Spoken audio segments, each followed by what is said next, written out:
Hello everyone, I am Deepika Srivastav and this is a short overview of my master's dissertation at the History of Design program at the Royal College of Art and the Victoria and Albert Museum.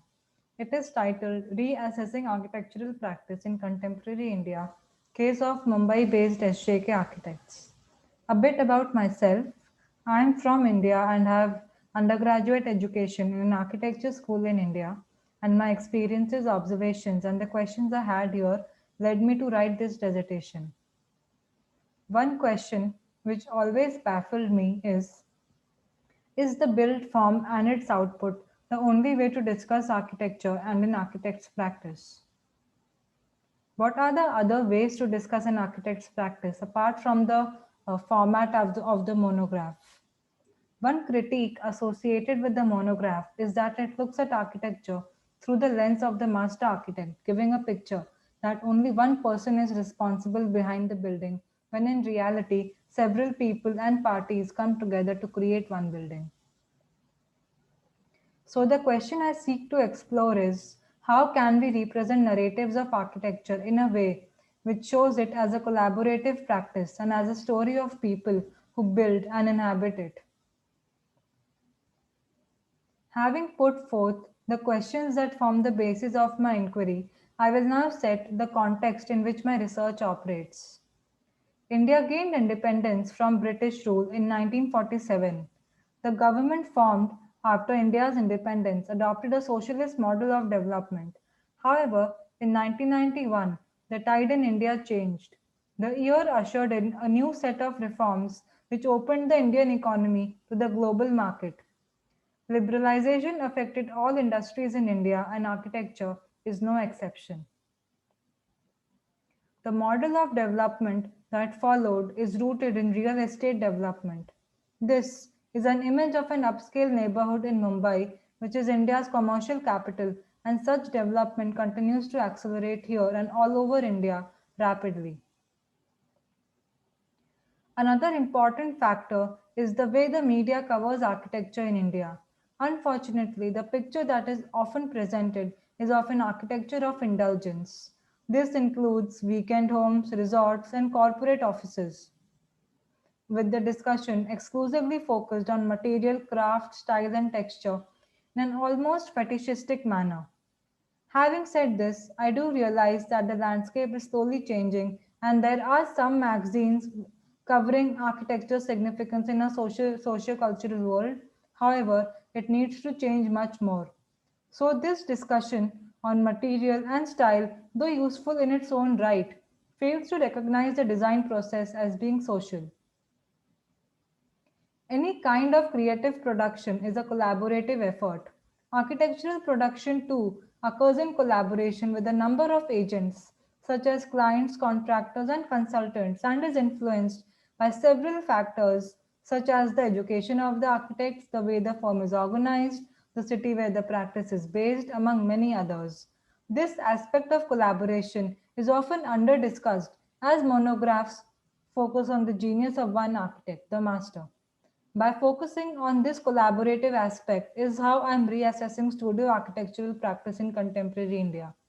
Doing so, I'm also presenting a way to theorize day-to-day operations of architecture practices. To the best of my knowledge, this is a first of its kind research.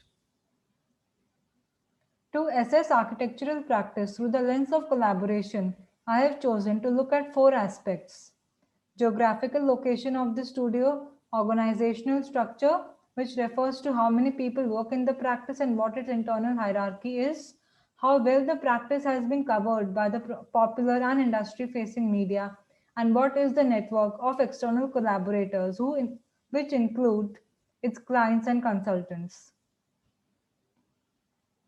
To conduct my study, I focused on one studio architectural practice, Mumbai based SJK Architects, which is extensively profiled in both popular and industry facing media. The practice is led by Shimul Javeri Kadri. Beginning her practice in 1990, Kadri was positioned to take advantage of India's economic liberalization as the period saw the rise of women entrepreneurs and many of those in the creative industries, such as design and architecture, too. My discussion also focuses on two of Kadri's women clients who also work in the creative industries. Due to this, gender emerged as an inevitable lens to pursue. Another reason for choosing SJK Architects is that it is a mid sized studio with about 20 people, which is the kind of structure a majority of private practices in India follow. These two diagrams are borrowed from a presentation given by Shimul Javeri Kadri and reflect the practice's approach to architectural practice as being rooted in collaboration. The research was conducted in two stages. The first stage involved surveying available primary material on SJK architects, mostly in Indian architectural media sources, and interviews available online of the principal architect.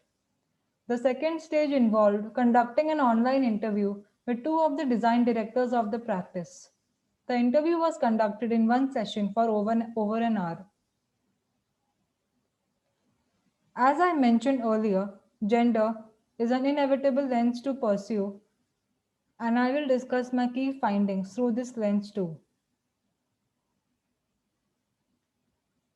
The first factor I'm focusing on is its location in Mumbai. Being a woman led practice came with several challenges, many of which were overcome by Javeri Kadri too. However, my research indicates that being situated in a well connected neighborhood of Mumbai gives the practice an advantage by placing it in proximity of several of its clients, consultants, as well as education centers. Other well known architecture practices, media houses, who are all also Mumbai based. Thus, in the case of SJK Architects, it emerges that its geographical location is one of the more important factors influencing practice. Though it may not directly intersect with the question of gender, the practice's location in Mumbai gives it a strong network and helps to make available several mainstream opportunities. Regarding the question of gender, what also emerges is a sense of peer to peer support, especially with Sunita Namjoshi, one of the women clients with whom they have a long association. Also, both Javeri Kadri and Namjoshi began their businesses at a similar time. Research shows that this kind of support is important for facilitating the success of women entrepreneurs.